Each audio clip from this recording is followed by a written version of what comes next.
The Pet Milk Program with Fibber Mcgee and Molly celebrating their 20th anniversary on NBC.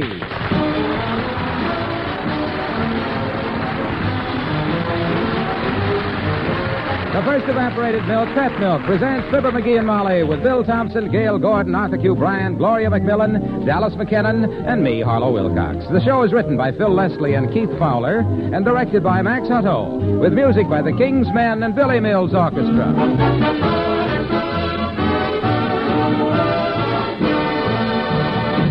With all the different kinds of milk to choose from, good cooks keep right on reaching for just one brand, Pet Evaporated Milk. Now, you might ask, what does Pet Milk have that causes so many people to reach for it? Well, for one thing, every can of Pet Milk has the seal of acceptance of the Council on Foods and Nutrition of the American Medical Association. Another thing, Pet Milk is good, sweet country milk from which nothing but water has been taken out. So you know it's honest-to-goodness whole milk in concentrated form. And because it's concentrated, because it's twice as rich as ordinary bottled milk, you can use it in many more ways. In place of coffee cream, for example. Even in place of whipping cream. And when you want to use it in place of bottled milk, you simply put the water back into Pet Milk. Half water, half Pet Milk. And don't forget, Pet Evaporated Milk costs much, much less than cream. Even less generally than bottled milk. So do as so many good cooks do. Reach for Pet Evaporated Milk.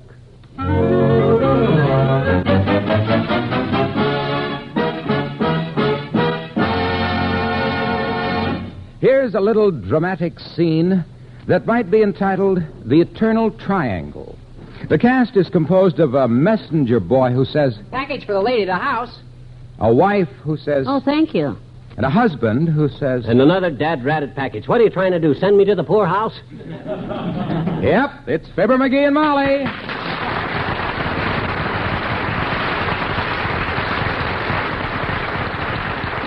Gosh, the way a woman spends money on clothes is just plain awful. The minute her husband turns his back, she puts everything on hers. I haven't bought any clothes, McGee. I don't know what this package is. Oh, no? Oh, don't try to fool old Dad, kiddo. You thought I wouldn't be home when this was delivered. That's where you thought I wouldn't be. You thought I'd be hard at work somewhere, coughing my lungs out in some smoke-filled pool room. Or breaking my back trying to lift a heavy bowling ball. Come clean, Tootsie, come clean. What is it, a new dress? In a box 8 inches long? Don't be silly. If you'll just hold your horses till I get it unwrapped. Unwrap it. For goodness sakes, it's a 2-pound box of candy. Oh, candy, huh? Who's it from? There's a card in the box. Well, read it. What's it say? It says, "Sweets to the Sweet." And it's signed Joe. Joe? Who the happy heck is Joe? Well, I haven't the slightest idea, bless his heart. Oh, come now. Come on, Tootsie. You don't have to be cagey with me. I'm not, McGee. I just don't know I ain't asking who Joe is on account of because I'm jealous. I ain't got a jealous bone in my head. I know that, dearie. No. You didn't even get mad on our honeymoon when I unpacked my picture of Francis X. Bushman. And set it up on the dresser. No, remember? I and you and Francis X got along swell. So who's Joe? I don't know. Have some candy. Looks good. No, thanks. I ain't interested. Whole thing is very unimportant to me. Well, I care who's chumping up to spend his dough sending you candy. Ha! Who cares? I just as soon hear no more about it. Good. I'll put it completely out of my mind. Good. There's just one minor point I wish you'd clear up with me before I forget it. What's that? Who's Joe? I don't know. Well, you don't have to get sore about it. My gosh, when a guy sends candy to a guy's wife, the guy whose wife gets it from the guy's got a right to know who the guy Come was. in. Well, hello there, Mr. Wimple. Hello, folks. Hi, Wimp.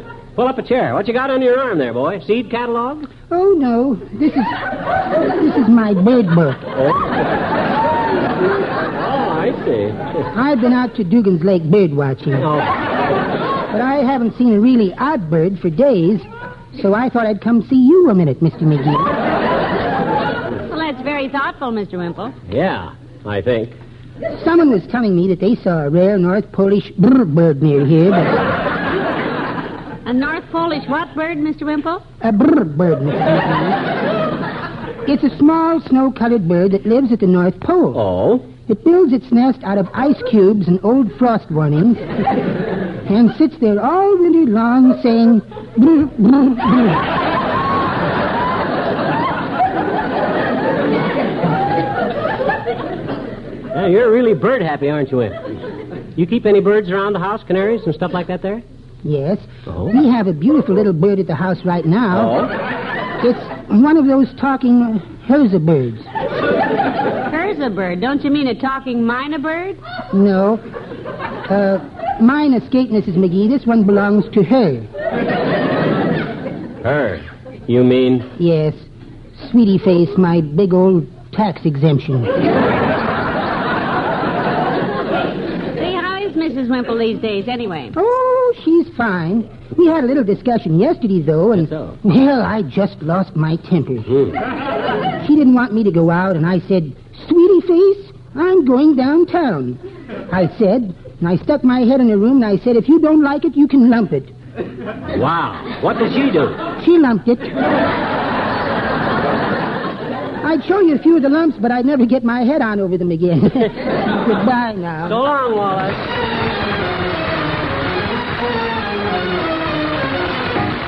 Billy Mills in the orchestra and Perfidia.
Just as curious as you are, McGee, but I've no idea who could have sent the candy. Well... Stop fretting about Oh, it. I ain't fretting, kiddo. Don't bother me any more than a BB bothers a buffalo. I'm just curious enough, though, to get this old high school annual of ours out of the attic. Oh, our annual, my goodness. Yeah, I got a hunch this guy Joe's somebody we maybe went to school with and forgot about, maybe.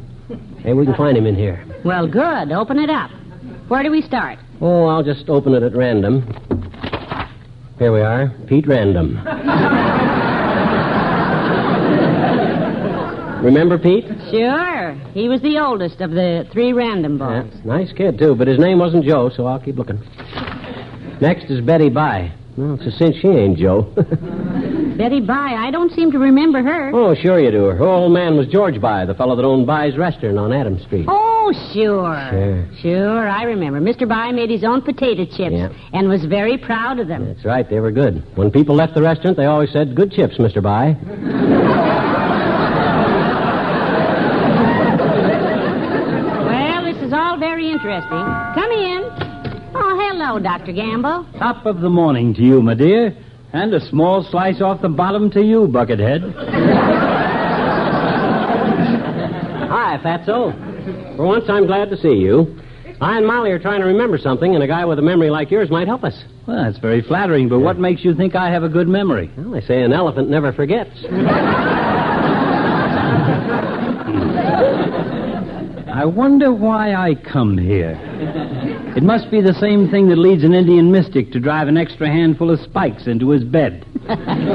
Sit down, Doctor. You look tired. Well, I am tired, my dear. I employed a new nurse this week, Miss Bullwinkle, and she's worn me out completely. Oh, what'd she do, Doctor? Well, she wasn't satisfied with the appearance of my office. Thought it needed a woman's touch. Oh? This morning I came in and the woman had touched it, but good. Bullwinkle redecorated, did she? Well, you might call it that, speaking loosely. Yeah? The whole motif was early American. That's nice. Yeah, organdy curtains at the windows, cretonne slip covers on the chairs, and a pleated ruffle around the operating table. I suppose she framed a few X-ray photos for the walls. No, she didn't, but she did plant ivy in my instrument sterilizer. And she filled my jar of formaldehyde with daffodils. Murder. My surgical bandages had been carefully separated into 2 piles and marked his and hers. My goodness, your office must look more like the Waldorf Astoria. Indeed it does, my dear. In the future, I may refer to it as the Plasma Hotel. All right, now. So long, Doc. Come in again. Well, let's see. Let's get back to the high school annual and find Joe. Let's give it up instead, dearie. This is getting us nowhere. Well, it might, kiddo. Just have patience. Clyde Wellman, Jay Tomlinson, Grover Cleveland Diffenderfer. Joe. Hey, I found him. Here he is. Who? Joe Batts. I'll bet he's the secret admirer that sent you that candy, the dirty rat. Oh, no, McGee. Aha, look at this. There's a letter stuck in this book. It's addressed to Dear Bunnykins, and it's signed Joe. Dear Bunnykins. Yeah, it's something about having a date together. So, Joe Batts, huh? McGee, I give you my word. But see, I'm shocked. We were sweethearts in high school, supposed to be real true blue to each other. I never so much as looked at another girl, and you was running around with Joe Batts and letting him call you Bunnykins. Let me see that letter. Okay, read it. Dear Bunnykins. Yeah. Our date last night was lots of fun. You look so nice in your new long pants. What?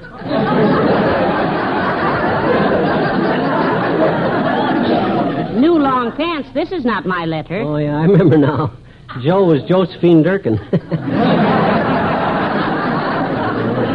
She wrote that to me. We had a couple of dates, but it was just a passing fancy. You understand, kiddo. I understand, Bunnykins.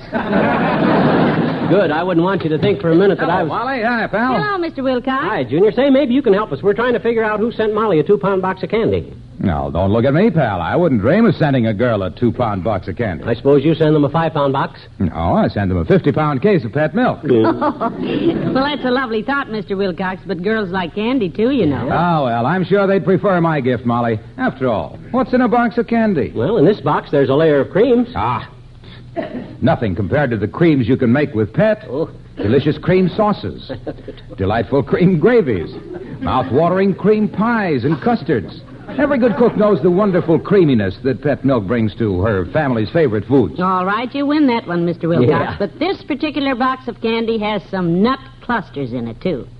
I'm glad you mentioned that, Molly. I'm sorry. Because when the meals are prepared with plenty of good, rich Pet milk, you just show me the family that will nut cluster around the table.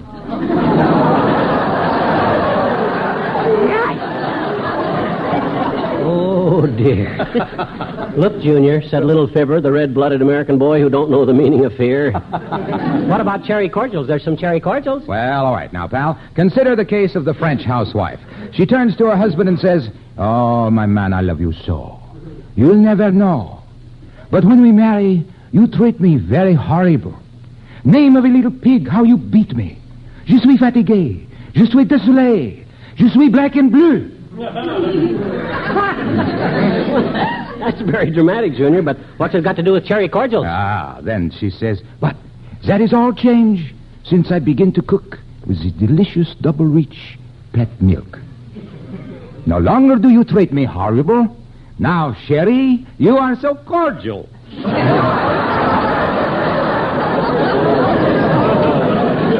Oh, that does it. Take your fractured French and scramez-vous, Pierre. Au revoir, Fibber.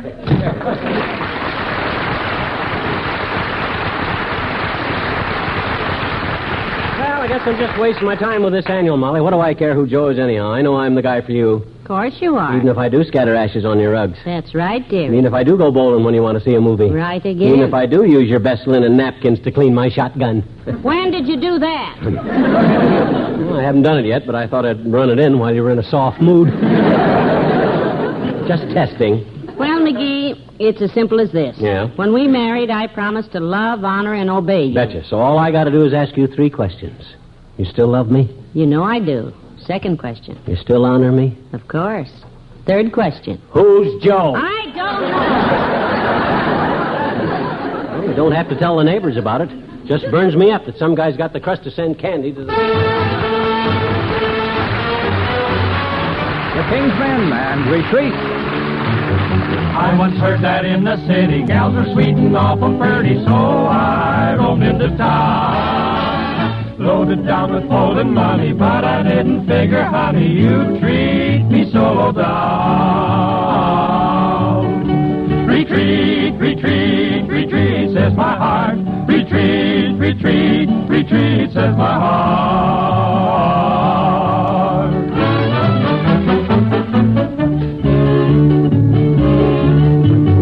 If I was a piece of candy, all your sugar would be dandy to melt my heart away. Loved your hugs and I loved your kisses, even thought I'd make you misses, but my heart seemed to say, retreat, retreat, retreat, says my heart. Retreat, retreat, retreat, says my heart.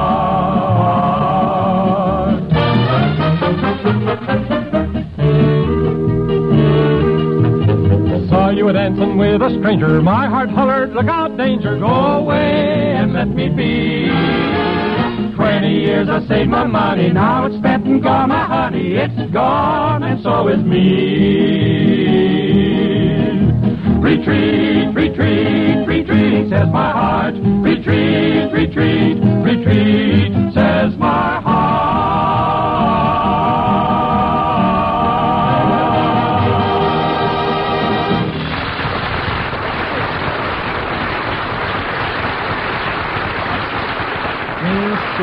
That's what I think now. There's Joe Ferguson. No, he couldn't have sent the candy. He's a politician, and they only send mink coats. Joe Mitchell. No, it couldn't be him either. I was one of his pallbearers. Joe Blow. Gee, are you still racking your brain about that candy? Candy? What candy, my dear? Oh, you're referring to the candy that this unknown Joe person sent you? Hadn't given it a thought, my dear. Well, good. For a while I was afraid you were... Just a moment, Joe. My dear. Come in. Oh, it's Mayor Latrivia. Come in, Mr. Mayor. Thank you, Molly. Hello, McGee. Well, if it ain't the People's Choice himself. We haven't seen you for a while, Latriv. You've been busy. No, not especially. Oh? Actually, all I've done today is look up some confidential records for Judge Winecoop. Oh, is that part of your regular work, Mr. Mayor? No, but the judge and I call on each other for favors whenever we need them. Oh. You know how it is in politics, Molly. I scratch his back and he scratches mine. It seems like a pretty silly way for a judge and a mayor to spend their day, Latrivia. I beg your pardon? Scratching each other's backs when you should be working. Isn't that a little childish, Mr. Mayor? Yeah, well, I'm afraid you misunderstood me, Molly. I simply... How do you guys keep it fair and even, Latriv? You keep score on a sort of a scratch sheet? Or you just go at it scratch as scratch can? No. Just a minute, please. I merely used an old political expression here, McGee. I'll scratch your back and you scratch mine. No, thanks, Homer. I don't itch right now. Some other time. You're awful sweet to offer it, though, Mr. Yes, Mayor. And a man with your experience who spends all day scratching judges ought to do a fine job. I don't spend all day scratching anybody. Probably just spends half a day scratching Molly and the other half being scratched. Is that right, Latriv? Yes. No. Look, I merely went down and gave Judge Winecoop a hand today. I didn't... Oh, one hand. My gosh, you couldn't do much of a scratch job with just one hand, Latriv. I should say not with a man as white as the judge. You'd need about 6 hands to do it right. It'd take 3 of them just to hold up that long black robe he wears. I didn't scratch him with my hands. I never laid a hand on the man. You used a ruler, huh? Oh, boy, you can really do it with a long ruler. That's the greatest feeling in the world. I didn't ruse a long ruler. Huh? Use a long ruler. Huh? Listen to me, please. Yes? Please. The judge asked me to help him. Mm-hmm. He had a case that was giving him trouble. Oh, a case of hives or a case of poison ivy? Hives? No. Neither one. It was the case of habeas corpus. Oh, no, I went down. That poor man. Those foreign skin diseases can be mighty unpleasant. You must have wore out your knuckles, too, on that rough robe of his on account of... I never score out my nickels on Judge Kindfu. What? Pin my pickles on Fudge Line Loop. You said you... Kind Snoop. True. Woo! Look. When I said we snatched each other's jacks, and I matched my brother's back, I wouldn't touch the pudge with a 10-foot yule. Not the Dutch with a bent fist pole. I didn't say anything about it. If you were the ones that... I was just... Scratch his back. I was just...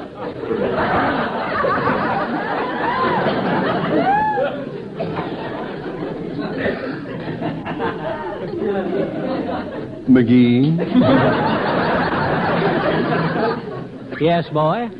Would you care to join a group of friends at my home this evening?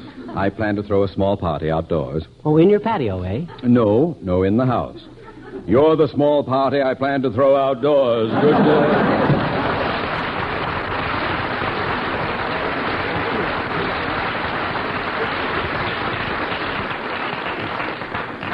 Glad you don't get excited like that, McGee. Yeah, just nerves, I guess. Hey, I got an idea, kiddo. You go put your face on and we'll go downtown to dinner. What do you say? To dinner. Oh, wonderful. You're awful sweet to take me out, dearie. You know, it was nice to get this box of candy, but I wouldn't trade you for 6 of these Joes, whoever Joe is, because... Dad, Bradder, why do we have to keep talking about Joe? That's all I hear around this joint is candy, Joe. I hope he breaks his big fat neck. Well, bless his little noisy heart. I do believe Mommy's boy is jealous. I am not either jealous, too. He can take a run and jump in the... Oh, wait a minute, dearie. Who's this? Come in. Well, Debbie Lynn. Hello, Debbie. Oh, hello, Mrs. McGee. Hi, Mr. McGee. Ed told me to be sure and say hello for him. Well, Mr. McGee's pouting, dear. How is Ed? Your romance still zooming, is it? Oh, yes, Mrs. McGee. Ed's so wonderful. The silliest darn thing happened to me yesterday, though. I almost lost Ed on account of it. Oh, some girl after him? Oh, no, it was just so silly. I got this box of candy yesterday, you see, with a little card in it that said, "Sweets to the sweet from Joe." Well, you know. And Ed got simply furious. He thought Joe was some boy who was trying to date me. Isn't that silly? It certainly is.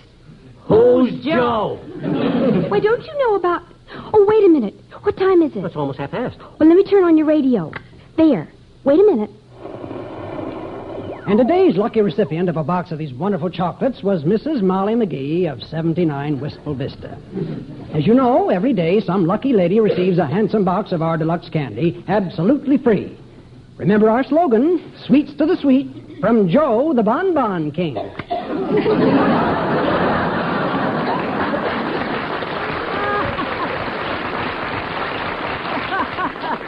Imagine Ed getting jealous over that, Molly.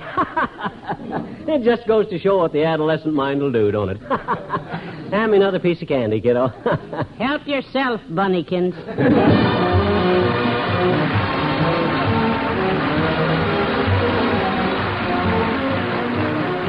Fibber and Molly return in a moment. Each month there's a sort of popularity contest in the famous Pet Milk Kitchens to select a special recipe of the month. Well, the winner of this month's popularity contest is tuna macaroni slices, a Pet Milk recipe now being featured in grocery stores from coast to coast. And what a dish it is. A delicious combination of tuna, macaroni, and cheese sauce baked into a golden yellow loaf that's easy to cut into nice, smooth slices. And listen, one reason this meatless dish is so satisfying, so nourishing, is the Pet milk that goes into it. Not just ordinary milk, mind you, but Pet evaporated milk. Good, sweet country milk concentrated to double richness. Twice as rich in protein as ordinary bottled milk. Twice as rich, too, in the minerals, vitamins, and other protective substances of good whole milk. So get Pet milk at your grocer's tomorrow and take along the Pet milk recipe of the month for tuna macaroni slices. It's a meatless main dish I know your family will like.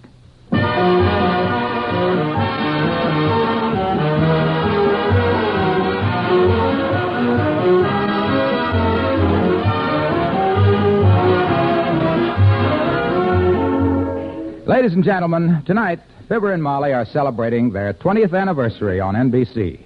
With us is the president of the Hollywood Chamber of Commerce and honorary mayor, Mr. John B. Kingsley, with a message for them. Mr. Kingsley. Thank you, Harlow. Jim and Marion, the people of Hollywood have had this parchment scroll drawn up as an expression of their deep appreciation to you both. It says, "In grateful appreciation to Jim and Marion Jordan, whom the world knows and loves as Fibber Mcgee and Molly, who by their many years of clean, wholesome comedy and by their exemplary personal life have brought great credit to our great community of Hollywood, which in their honor has christened itself Wistful Vista for a day." Jim.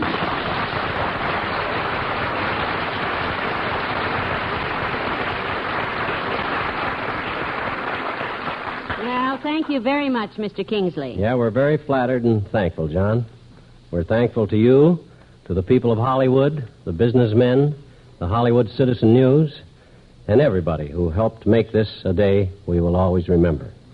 Molly and I hope... Wait a minute, wait a minute!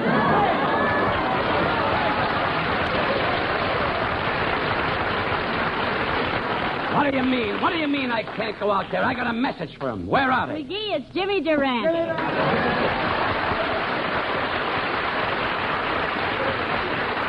My Lord, everybody wants to get in the act.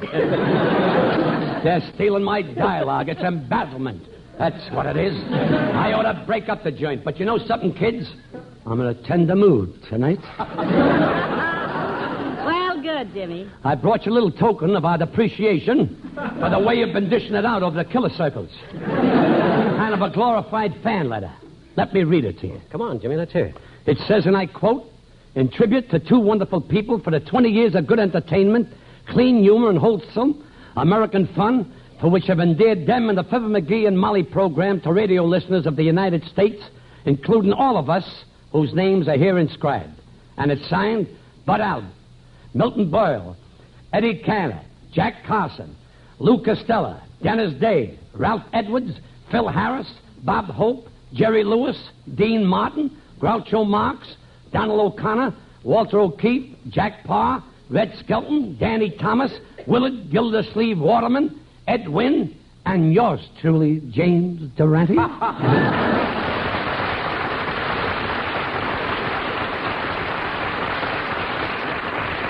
thank you, Jimmy. Thanks. That's just great. It makes us very happy. You deserve it, both of you. You've been a couple of good Joes. Who's Joe? Oh, we done that, didn't we? Good night. Good night, all.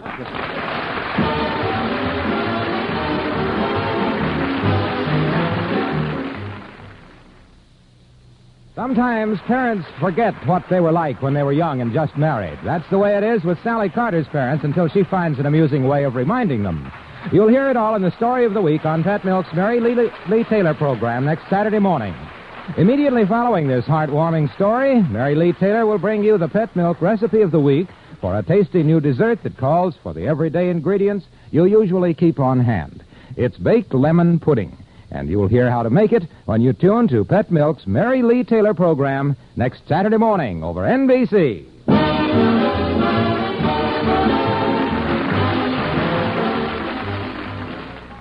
Now, Eddie Cantor brings you more great entertainment on NBC.